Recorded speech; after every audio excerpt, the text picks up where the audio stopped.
Hey guys, Board now back with you. On this video we'll be talking about Better Call Saul Season 6 Episode 10. It is called Nippy. Full spoilers from the start of this review. Now this was always going to be an intriguing episode, having ended the way we did last week with that really dramatic Saul Kim breakup scene, and then jumping forward to the Breaking Bad timeline at the very end of the episode. So it sort of laid down a marker that they were gonna pretty much go full hog, these last few episodes, and make it like a Breaking Bad first style ending to the show, and I guess showing what exactly happens to Saul in the end. So that was one very bold choice. Now, as I guess isn't too surprising, this was a bit more of a regular type episode, although with a different feel of it because of the timeline that it's in, but a little bit more of a standard one in comparison with the last two, but still very solid, very effective in what it's doing, and just very good in the way it works in the subtle moments of like really good drama and real, like darker moments, sadder moments, because like a lot of Saul episode, there is a lot of humour, there's a lot of fun watching his scheme hatch. I mean, it's one of the big appeals of the show is you see that he's hatching a scheme, you're just not quite sure what it's going to be, and it's always a lot of fun to see that play out, and some of the drama, some of the tension that it leads to. But then laced throughout this at certain points, you do get really good drama, really like sad moments that pull you back in and sort of say, well, this is a serious deal, and Saul Goodman, as he is, no matter what face he's putting on for the rest of the world, and no matter how engrossed in these schemes are, then he is not really a happy guy, and this is a tragic sort of story, him without Kim. But so it goes full hog this episode. It actually jumps forward to the post Breaking Bad timeline. And what I mean by that is technically it's still the Breaking Bad timeline. It's just then we get a full black and white episode. Now, we've seen throughout the show in many episodes it opening with a snippets of this black and white sort of future, I should say. It's almost a very Better Call Saul thing to do, like reverse that sort of thing, where a lot of times you might expect a black and white style to be for the past, but it's actually in the future. So it's actually post like his Breaking Bad life, or what we saw of him on Breaking Bad, where he's escaped his old life and he's undercover, he's hiding from the feds, and he obviously runs this donut store, this Cinnabon store, and he's like the manager, but we see he's still hatching schemes. So I'll say one thing about the black and white style is it actually gives you the feel of him being more isolated now as a character, his life without Kim, and a certain sort of like sadness and regret. So there are definitely moments in the episode where it gets that point across. To a certain point, most of the episode is him hatching this scheme and following that, but you do get like well-timed moments of like sort of kind of sadness like that, very melancholic. So there's a scene where I think after he's kind of put the first piece in place of the plan, he comes home and you just see then he lives a very empty existence, and you get little hints of that around the workplace. And throughout this scheme, we see little sort of like suggestions of that, just through certain reactions after certain things have happened. But so I think actually the black and white style works really well for doing that and getting across that sense of isolation. Now I'm sort of assuming at some point we'll jump back a little bit to the sort of timeline we saw in Breaking Bad, maybe the sort of season 1 timeline, if you like, because of course Saul wasn't in season 1, so I'm sort of assuming it's around then we'll see the Jesse and Walter cameos. So in this episode, anyway, we start off with this quite eccentric, funny old woman, Marin, who's like disabled, and she gets suckered in by Jimmy, or now as he's going by the name Gene in this sort of timeline, and he sort of strikes up a bond with her. He pretends to be looking for his dog, Nippy. That's the name of the episode. He obviously puts posters up and like befriends her. Like he helps her out a bit. Like helps her with her like her vehicle, which is sort of not working very well. But we just see the typical subtle little tactics to win her over than we used to. And like he goes home with her because he does that sort of reverse psychology thing of like making her feel bad without letting on that he's doing it. So they go home, like she makes him a cup of tea or whatever, and we start to see him opening up to her as part of the act and sort of getting closer to her. And you wonder where all this is going. And then her son Jeffrey comes home, and there's like this dramatic pause, and like, okay, he clearly doesn't trust Jimmy, and it's because he knows Saul. He's come across him before. So they have a discussion later on where Jeffrey, who isn't saying a word, like in the previous scene, he's like, well, why shouldn't I just give you up right now? And we see classic Jimmy / Saul / Gene come into play, where he's talking him round saying, because you want in the game, and if you give me up now, you won't get in on the game. And once again, he uses tactics like making him feel a little bit small, because he points out you're just a lonely cabbie struggling to make ends meet, not a lot going on in your life. This is your chance to be a part of something. So he sort of puts it in that perspective. So they kind of agree to work together. So then we get this, once again, classic Better Call Saul type setup scene where we see Saul, I guess Gene I should call him. Next day he's at the Cinnabon place, and he goes through this whole routine where he takes this security guy some donuts, and wouldn't you know, it's Jerry Gerkich from Parks and Recreation. That's who's playing the security guy. Perfect casting there. And this is obviously the start of the scheme, like him getting close to the security guard, and you're wondering what exactly is going on, and he's talking to him. And one really great touch about this is when he first goes in the room and the security guy, Frank his name is, starts talking to him about like some sport. I think it's meant to be like American football. Then Jimmy has to like fake it. He has to like bluff his way through that. You can tell from that scene he doesn't really follow sports. He doesn't really have any idea what this guy's talking about. But he just does that classic playing along type thing, kind of agreeing with him. Say, oh yeah, sure.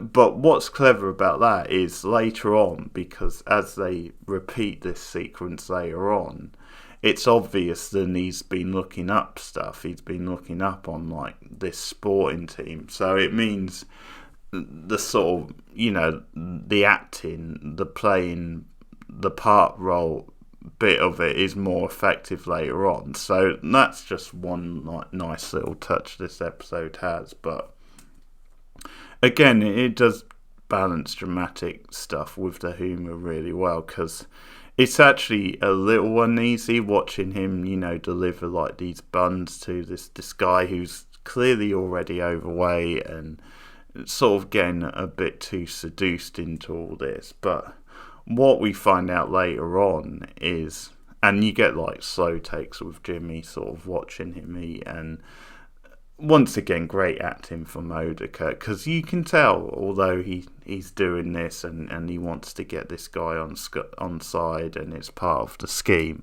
you can tell he is uncomfortable. But the reveal of what exactly he's doing this for in the next scene is like just genius, just brilliant. Where the next scene is him, Jeffrey, and another guy who I'm assuming Jeffrey knows, and he's been roped into this, just reenacting this on the snow, like outside. So Saul has, I guess I'll just call him 3 different things throughout this review, but okay, I'll try and keep to Gene. But he's recreated the store, this clothes store, which they obviously plan on robbing, in the snow, like just the whole setup of it. Like he's come and he's timed this out. We find out that he's timed out 3 minutes exactly is how long he can distract the security guys in the control room, which would allow time for the robbery. So he has this plan, and he marks out all these lines where the different clothes would be. So obviously there's only a certain amount of clothes he would have time to steal, that being Jeffrey. So he makes him go through this routine, and it's like he's doing it in rhyme, so he's saying the different clothes he steals. So it's almost like 3 items in 3 minutes. So, but this is just one of the genius like touches of the episode, and he's actually recreated the store in the snow, and they're going through it, and once again, like Jeffrey's a little unsure about doing it, but again, Gene's very convincing. But I just love the fact that we went through that whole thing in the previous scene where, because he did it several times, it was more than one day he like went in to see Frank and give him like the Cinnabon. So I just love that he was so meticulous, and he used that whole exercise so that he could plan everything else out, including what they could steal from the store. So it's this whole elaborate plan where the other guy is pretending to be like a delivery driver and sort of causes a commotion where obviously like the manager of the store or whoever it's meant to be sort of knows them, they're not expecting this delivery, but then he gets her to call up her boss, which Saul is pretending to be. And another nice little touch in that scene is, of course, he's doing it from the Cinnabon place. So I do like the tension of when one of the other employees walks in and sort of asks if he's okay, and he's on the phone and in the middle of this, and Gene's like, sure, I mean, it's just like a delivery mix-up.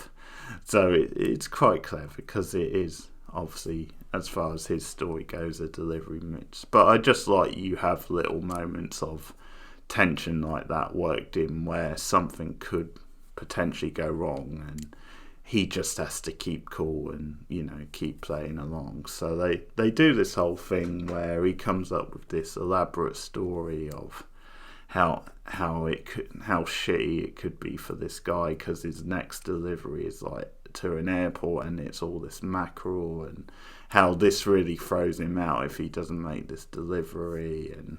And then he's talking about, if you want, I'll drive over, but then he's talking about it'll take me 4 hours or whatever it was. And he's really like playing it up for all it's worth. You know, no, I don't mind. I'll cruise along. I'll slam on all these tunes. And yeah, the one's like, no, we're shutting for the night now. I can't wait 4 hours. And so once again, through like clever manipulation, like Gene just convinces her to come out with it and say, I tell you what, you can leave the box overnight here as long as you promise that your guy will pick it up first thing in the morning. And of course they go for that, because it's part of the plan for the box to be there. And the reason for that is because Jeffrey is hiding away in the box.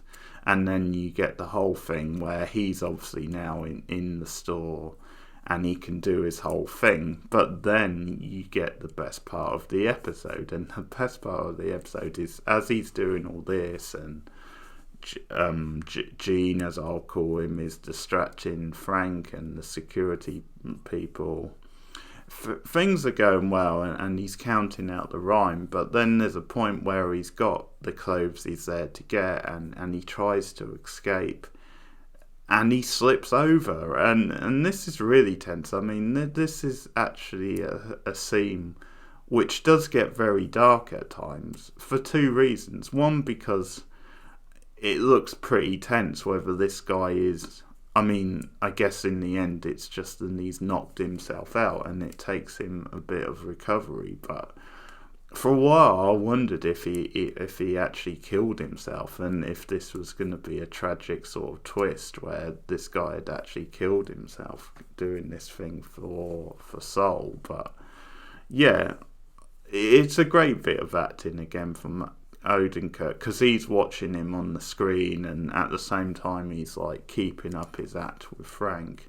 But at the point he slips over, he like, has a reaction, and Frank's like, "Oh, what's going on? What's the matter?" And obviously he covers, he goes back into the lie. But it's just so perfect and realistic the way anything that goes wrong, anything that doesn't fit the plan, he's going to have this sort of reaction, which is, once again, adds tension to the scene. It adds stakes to the scene, because it's just this one little thing going wrong which could, screw the whole plan up. So Gene then does this brilliant acting performance, and this is the other dark moments of the scene, or the almost profound moment of the scene, where he starts crying and getting emotional, and he starts talking about how his life doesn't mean anything, how he has nothing, how he's lost his brother, his parents, all the rest. He works at a Cinnabon place. He doesn't really have what Frank has, and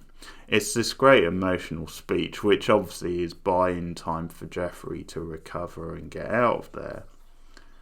But what I love about it is it's sort of the truth. It's sort of what we've seen in this show up to now. And so there's definitely, whether he's doing it just for the act or not, there's just something so perfect about the fact that he's telling the truth. He's not actually lying within this. Okay, he's maybe using it as part of an act, but he is actually telling the truth. And the scene works even better if you just buy into this idea that he's getting really emotional and upset, then he is actually sad about this. And part of what makes this episode so good is there are moments where you see the real human side coming out. You see that he's not proud of what he's doing in this episode, or what he does in general, and that's what makes it so tragic and sad. And I like to read this scene as, although it's part of the act to keep Frank distracted, then he is actually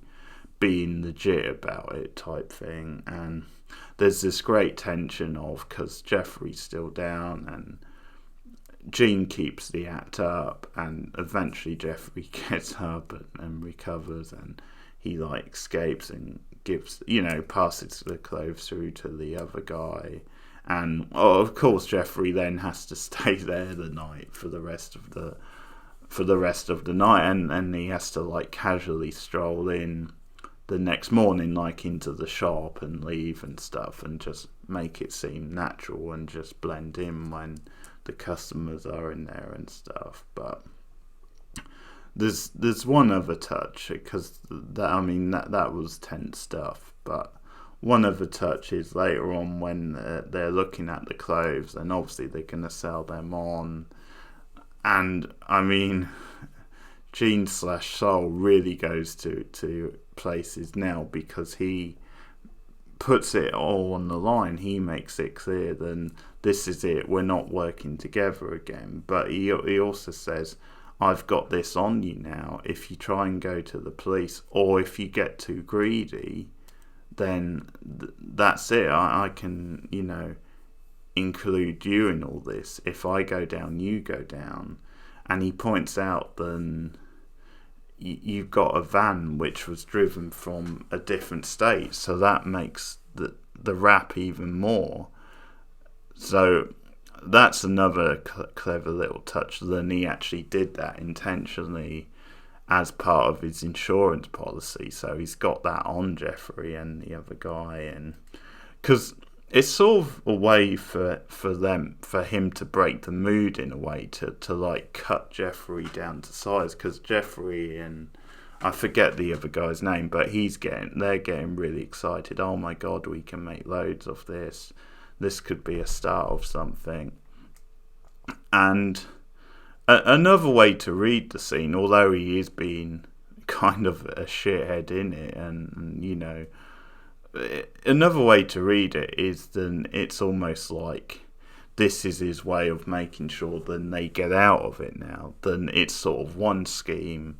They're going to make, you know, quite a lot of money through selling the clothes and stuff. But then once they've made their money from that, they're half of it. Then they get out of it. They don't stay in this life. It's almost like he doesn't want others to live his life. I mean, maybe for a one-off thing, and he sort of did use them for his own purposes. I mean, maybe partly because Jeffrey, you know, came home, although I think maybe that was part of the plan as well in the long term, that he needed people to help with this scheme. But whatever the case, there's definitely a little bit of humanity in there as well, because I think, although he's been a shithead and he's got leverage on them, I think I certainly read it as you could say it's a way for him to make sure Jeffrey gets out of this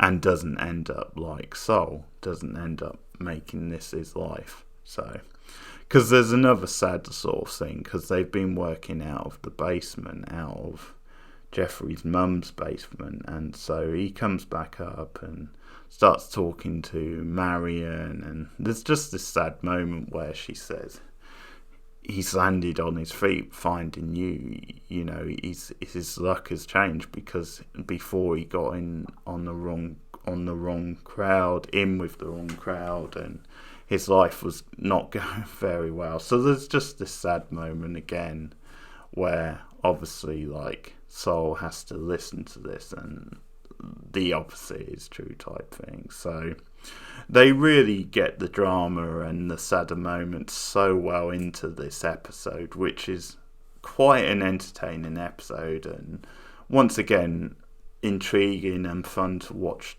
how the scheme is going to unfold. And there's definitely moments of tension, as I said, like the one where Jeffrey fell and stuff, but to still have these vivid moments, these human touches for, you know, at certain times in the episode, that's really impressive and really well done. And you sort of end with another sort of perfect type moment where he goes to work the next day, Saul, and he goes through the same routine as he does pretty much every day. And he goes back to the store and you wonder what he's doing at this point. And he's considering actually buying, you know, like a suit, a shirt or something he likes. And in the end, he just leaves it on the clothes rack. And I wasn't too sure if it was just him, like maybe plotting another scheme in the future. But my take on it is then it's just saying that he can't bring himself to buy clothes in a normal way. He can't bring himself to get something if it's not part of a scheme. So that's almost again a sad little irony to end the episode on. So that's really solid stuff again from Better Call Saul this week, and interesting to see where it's going to go now as we're getting so close to the end game, and can't be long now till it won't be long till we're getting Walter and Jesse cameos, and interesting to see what happens with them. So that's Better Call Saul once again. Nippy, the episode. Let me know your thoughts in the comments below. Like and subscribe and share me on social media, and I'll be back with more Better Call Saul next week. Also, I'll be doing other new TV shows, other new like pilots. I plan on doing a review for the first episode of Paper Girls, which starts this week, this Friday on Amazon, so look out for that review of the pilot. But I'll be back with more soon. Thanks guys, and goodbye.